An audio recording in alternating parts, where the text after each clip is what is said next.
ఆయన ప్రభుత్వాన్ని ఒకటే నడపట్లేదు, రెండు తరాల్ని నడుపుతూ ఒక ఆల్ఫా రాబోయే ఇప్పుడు పుట్టిన బిడ్డలకి దిశానిర్దేశం చేస్తున్నారు.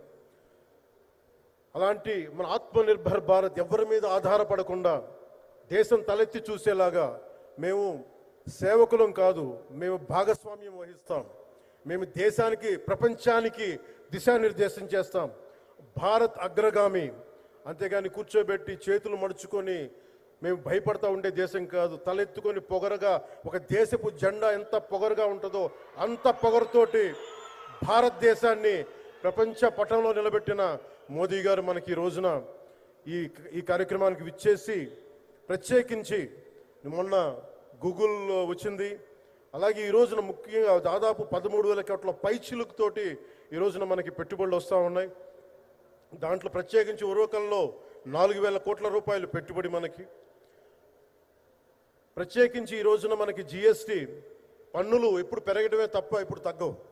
అలాంటి పన్నుల భారాన్ని మనకి మోదీ గారు వచ్చాక దాదాపు ప్రతి కుటుంబానికి సంవత్సరానికి, ఇందాక సోదరు లోకేష్ గారు చెప్పినట్టుగా, ఒక 20,000 రూపాయలు ఆదా చేసుకునే అవకాశం కలుగుతుంది.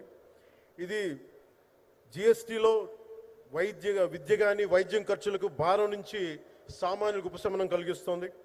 ఆరోగ్య బీమా, జీవిత బీమాపై జిఎస్టి పూర్తిగా తొలగించడంతో పాటు వార్షిక ప్రీమియం 3,000 నుంచి 4,000కు తగ్గి అందరికీ ఇది అందుబాటులో ఉంటుంది.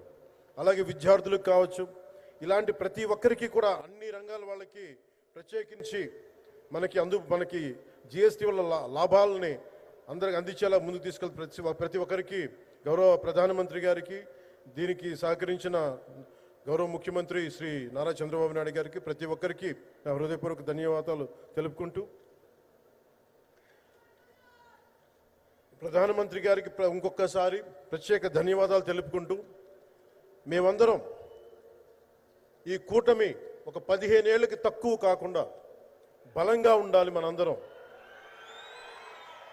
ఎంత బలంగా ఉండాలి అంటే ఇంక ఇది తప్ప ఇంకెవరికి ఏది రాదు. ఇబ్బందులున్నా ఉన్నా తట్టుకొని నిలబడి, ఎందుకంటే ఈ రోజున ప్రధానమంత్రి గారు మనకు వచ్చి అండగా ఉన్నారంటే ఈ పెట్టుబడులను కానీ ఈ నమ్మకాన్ని కానీ ఎట్టి మాత్రం సడలించకుండా మేము ముందుకెళ్తామని మీ అందరికీ తెలియజేసుకుంటూ, అందరం సమిష్టిగా పనిచేస్తాం. ప్రధానమంత్రి గారి నాయకత్వంలో, గౌరవ ముఖ్యమంత్రి నారా చంద్రబాబు నాయుడు గారి స్ఫూర్తితోటి, ఆ నాయకత్వంతో ముందుకెళ్తాం. మేమందరం మీ ఆకాంక్షల్ని, వచ్చే తరం ఆకాంక్షల్ని ముందుకు తీసుకెళ్తామని తెలియజేసుకుంటూ సెలవు తీసుకున్నాను. జై భారత్, జై హింద్.